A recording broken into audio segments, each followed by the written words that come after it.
The brother with the parrot, his name is Tariq Wardle.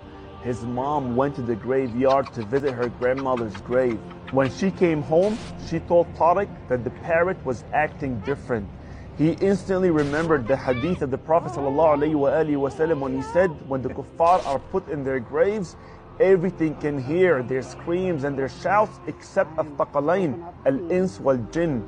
So he took the parrot back to the graveyard and he recorded. Watch what happened. See now, subhanAllah, the parrot before he was happy.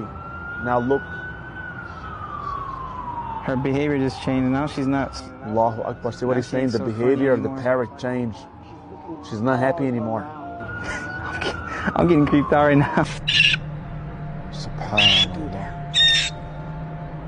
You know how parrots, they mimic the voice that they hear?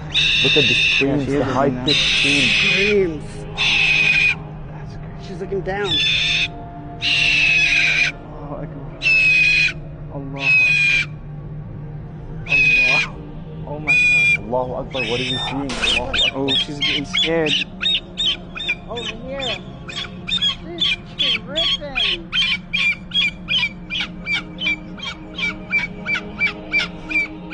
Share this video, my brothers and sisters.